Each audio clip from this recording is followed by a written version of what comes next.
আসসালামু আলাইকুম দর্শক, এখন আমি ঘুরতে ঘুরতে চলে আসছি ব্রাহ্মণবাড়িয়া জেলা মল্লিকপুর গ্রাম।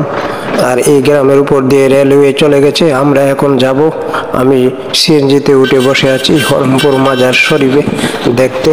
এই মাজারের অনেক ইতিহাস এবং গুণাগুণ আছে দর্শক। তো আমি মাজার শরীফে চলে যাচ্ছি। যেতে যেতে দর্শক আপনাদেরকে ভিডিও করে দেখাচ্ছি। এটা হলো গোপীনাথপুর বাজার, ইমামবাড়ি গোপীনাথপুর বাজার। আর আমরা এখন গোপীনাথপুর বাজারে আছি। তো আমরা আকরার ভিতর দিয়ে সোজা হরমপুর চলে যাব দর্শক। তো দর্শক দেখতে থাকেন আমার ভিডিওটা। হরমপুর মাজার শরীফ সম্পর্কে কাহিনী প্রচলিত আছে। সেটা হলো সে সময় হরমপুর গ্রামের জেলেরা তিতাস নদীতে মাছ ধরতো তারা। একদিন চৈতন্য দাস ও তার সঙ্গীরা তিতাস নদীতে মাছ ধরার সময় হঠাৎ তাদের জেলে একটি খণ্ডিত মস্তক আটকা পড়ে। বিষয়টি তারা ভেবে জেলেরা ভীত স্তম্ভিত হয়ে পড়ে। দর্শক, খণ্ডিত মস্তকটি। তো দর্শক, আমরা আখড়ার কাছে এসে দেখলাম এখানে আবার রথের মেলা হচ্ছে। হিন্দুদের রথ উৎসব চলছে। তো এই কারণে অনেক মহিলা দেখা যাচ্ছে রাস্তাতে। দর্শক, আমি চলে যাচ্ছি, আমার ভিডিওটা দেখেন। আপনাদেরকে দেখানোর জন্য বাজারের ভিডিওগুলি আমি আপনাদেরকে সুন্দর করে দেখাবো। আমার মতো আগে কখনো দেখাই দেখতে পাচ্ছি। খণ্ডিত মস্তকটি এবং তার সঙ্গীরা এটাতে গেলে আল্লাহর কুদরতে খণ্ডিত মস্তকটি বলে উঠে একজন আস্তিকের সাথে আরেকজন নাস্তিকের কখনো মিল হতে পারে না। তোমরা যে পর্যন্ত কালেমা পাঠ করে মুসলমান না হবে ততক্ষণ আমার মস্তক স্পর্শ করবে না খণ্ডিত মস্তকের। দর্শক, আমরা আখড়ার ভিতরে প্রবেশ করলাম। আখড়ায় এসে গেছি আমরা। দর্শক, আমরা এখন আখড়া অবস্থান করছি। আমরা কিছুক্ষণ পর আরেকটি অটোতে উঠে হরমপুর চলে যাবো বা সিএনজি তেলে। দর্শক, খণ্ডিত মস্তকের কাছ থেকে এই কথা শোনার পর চৈতন্য দাস ও তার সঙ্গীরা হিন্দু ধর্ম ত্যাগ করে ইসলাম ধর্ম গ্রহণ করে। খণ্ডিত মস্তকের নির্দেশ অনুযায়ী ইসলামী মতে খণ্ডিত মস্তকটি দাফন করে এবং তারা মাজারটির হাদেমদারিতে নিযুক্ত হন। দর্শক, এই মাজারের ইতিহাস অনেক লম্বা ইতিহাস। তো এই দেখেন, আরেকটা দুর্ঘটনা ঘটে যাচ্ছিল দর্শক আমার চোখের সামনে। তো এটা হলো আখড়া রেল জংশন, রেলওয়ে রাস্তা। তো আমরা এখন হরমপুরের ভিতরে প্রবেশ করছি দর্শক। হরমপুরের গেটটি দেখা যাচ্ছে, এটি হলো হরমপুরের ভিতর প্রধান গেট। মূল গেট দিয়ে আমরা প্রবেশ করব দর্শক। তো এত ইতিহাস জানার পরে আমার আগ্রহ জাগলো যে হরমপুর যাই এবং আপনাদেরকে দেখানোর চেষ্টা করি।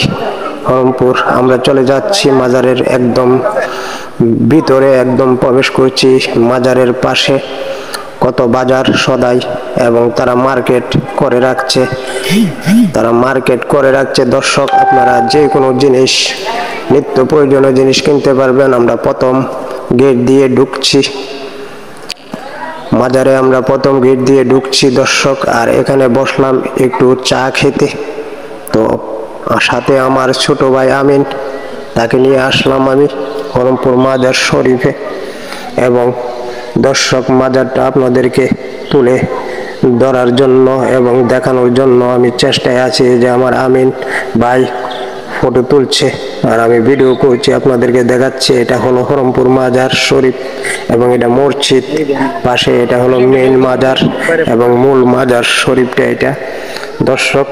তো আমাকে বলল আমার ছোট ভাই আমিন একটি ফটো তুলে দিতে। তো আমি সেলফি তুলে দিলাম, তার নাম আবার সেলফি আমিন দর্শক। তো সুন্দর লাগছে, কত সুন্দর দেখছেন মাজারটা। ঘুরে ঘুরে আপনাদেরকে ঘুরে দেখানোর চেষ্টা করতেছি দর্শক। কত কষ্ট করি আমি ভিডিও করে আপনারা ফলো দিয়ে পাশে থাকবেন দর্শক। তো মাজারের চারপাশ আপনাদেরকে দেখাবো।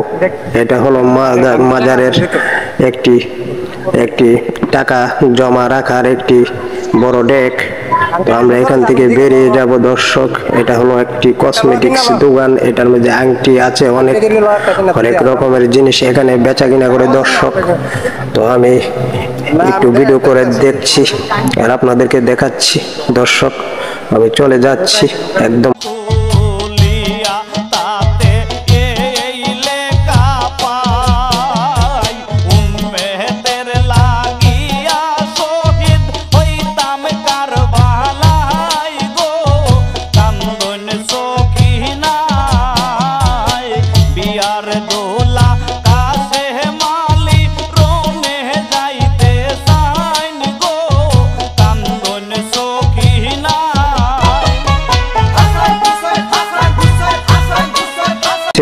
এবং বক্স এনেছে, বক্সে গান করবে তারা।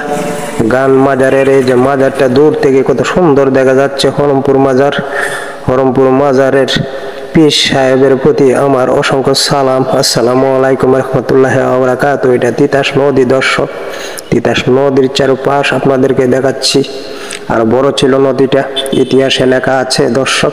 আমরা এখান থেকে চলে যাব এখন মাজারের ভিতরে, একদম মাজারের ভিতরে চলে যাব দর্শক। একটা রংধনু দেখা গেল আকাশে, কত সুন্দর একটি রংধনু। আর মাজারটা আমি জুম করে আপনাদেরকে দেখাচ্ছি। মাজারের ঘাটগুলি এবং সিঁড়িগুলো উঠছে। আর আকাশের ভিউটা দেখেন, একদম রক্ত লালে লাল কারবালার ময়দানের মতো হয়ে গিয়েছে দর্শক। আর মাজারের ভিতরটা, মাজারের পাশে একটি পুকুর দর্শক। এটা হলো নাগরদোলা ছোট বাচ্চাদের জন্য। আমরা এখন যাচ্ছি এই রাস্তা দিয়ে হেঁটে। পিছনে একটি মাজার আছে, আরেকটি মাজার আছে তিতন শাহ মাজার। আমরা তিতন শাহ মাজারে যাব দর্শক। তিতন শাহ হলো ওই চৈতন্য দাসের সঙ্গী, যিনি হাদেমদারি করতেন। ওনারও এখানে মাজার হয়ে গিয়েছে দর্শক। এবং এই মাজারে অসংখ্য লোকের ঢল পড়ে যায় এবং এই মাজারে মিলাদ মাহফিল হয় দর্শক।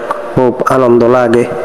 এই যে রোয়াজা শরীফ, তিতন শাহ রোয়াজা শরীফ ওরফে তিতন শাহ রহমাতুল্লাহ, ওরফে তিতন শাহ রহমাতুল্লাহ রোয়াজা শরীফ আপনাদেরকে আমি দেখাচ্ছি। কত সুন্দর দেখেন দর্শক। আর এটি মাজার শরীফ, আরেকটি মাজার শরীফ তিতন শাহর পাশে। তো আমি সম্পূর্ণ ভিডিওটা আপনাদেরকে দেখাচ্ছি দর্শক।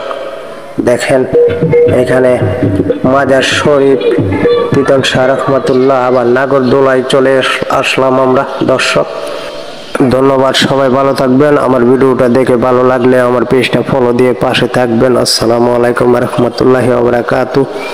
তো দর্শক, আমার ইউটিউব চ্যানেল মাই ব্লগস আওয়াল, আপনারা মনে চাইলে ঘুরে আসতে পারেন এবং সাবস্ক্রাইব করতে পারেন দর্শক। ভালো থাকবেন, ধন্যবাদ, সবাই ভালো থাকবেন, অসংখ্য ধন্যবাদ।